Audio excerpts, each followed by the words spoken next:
c'est parti. F de x est égal à 1 sur sigma fois racine de 2pi, le tout fois e de moins 1/2 fois, ouvrez la parenthèse, x moins mu divisé par sigma, fermez la parenthèse, au carré.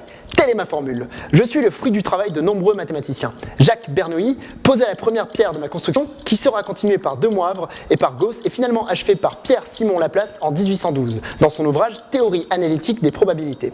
On me trouve partout, de la répartition du poids des nouveau-nés à la distribution de la somme de 2D en passant par la rentabilité des investissements financiers. Et Henri Poincaré trouva mon nom en 1893. Je suis... Voici la planche de Galton. Elle est composée, en haut, de centaines de billes en métal qui sont contenues dans un entonnoir en bois. Et ces billes sont retenues par une réglette métallique. Si je tire la réglette, les billes vont se déverser dans une pyramide de clous de 14 étages et rebondir au hasard, puis, en bas de la planche, se loger dans différentes colonnes en bois. La question que j'ai pour vous aujourd'hui, c'est comment les billes vont-elles se répartir en bas de la planche? Est-ce qu'on aura autant de billes dans chaque colonne, ou est-ce qu'on aura plus de billes au milieu de la planche, ou bien plus de billes sur les côtés de la planche? Démonstration.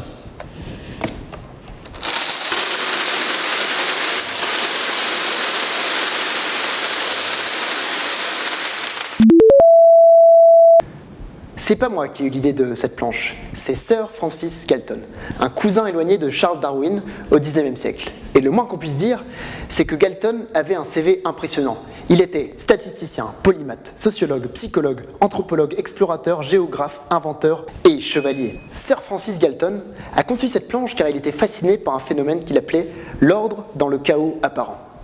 Étudions en détail la trajectoire d'une bille.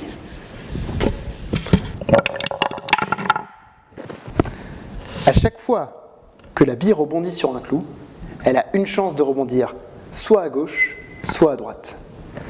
Si bien qu'il est très difficile de prédire la trajectoire exacte de la bille et donc l'endroit où elle va tomber. À moins de disposer d'un ordinateur très puissant et de pouvoir modéliser exactement les clous, on considère que la trajectoire de la bille est aléatoire. L'aléatoire est l'ennemi public numéro 1 de la méthode scientifique. En effet, la méthode scientifique consiste à faire des mesures pour établir des connaissances fiables sur le monde, et ces connaissances permettent généralement ensuite de faire des prédictions. Or, l'aléatoire intervient et dans les mesures et dans les prédictions. Heureusement, les chercheurs ont fini par découvrir une loi de la nature qui permet de prendre en compte le hasard dans les mesures. Cette loi, c'est la loi normale, aussi appelée courbe en cloche. C'est une des découvertes les plus importantes de l'histoire de la science. Prenez cette pièce par exemple. Si je la lance, il est impossible pour moi de savoir si elle va faire pile ou si elle va faire face. Pourtant, grâce à la loi binomiale, une loi qui s'apparente à la loi normale, on peut prédire que si je lance la pièce plusieurs dizaines de fois, alors j'obtiendrai à peu près autant de fois pile que de fois face. Quand on étudie un événement aléatoire en grand nombre, au moins plusieurs dizaines de fois, le plus souvent, il respecte la loi normale. Et c'est ce phénomène que Galton a voulu illustrer avec cette planche. La plupart des échantillons vont se concentrer autour de la moyenne de toutes les valeurs possibles. Prenons les indices de chaque colonne, par exemple. La moyenne de ces indices, c'est 8. Et la grande majorité des billes sont situées autour des colonnes de 8. Il n'y a que quelques billes qui ont une valeur extrême. Alors, comment ça se fait? Eh bien, pour aller dans les cases sur les côtés, il y a tout simplement un seul chemin possible. Et plus on s'approche du milieu, plus il y a de chemins possibles pour aller dans une colonne. Pour les 3 colonnes du milieu, il existe plus de 3000 chemins.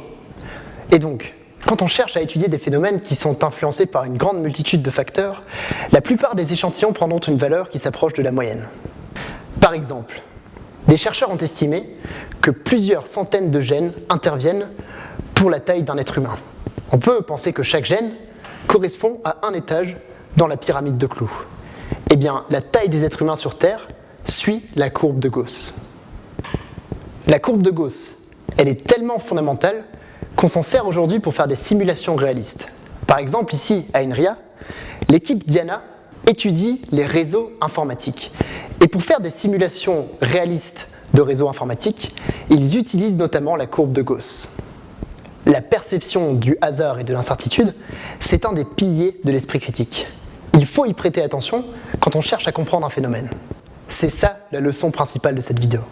Quand vous cherchez à comprendre un phénomène aléatoire, n'oubliez pas de vous baser sur le plus d'échantillons possible. En effet, avec un seul échantillon, vous n'aurez qu'une toute petite partie du tableau global. À la semaine prochaine.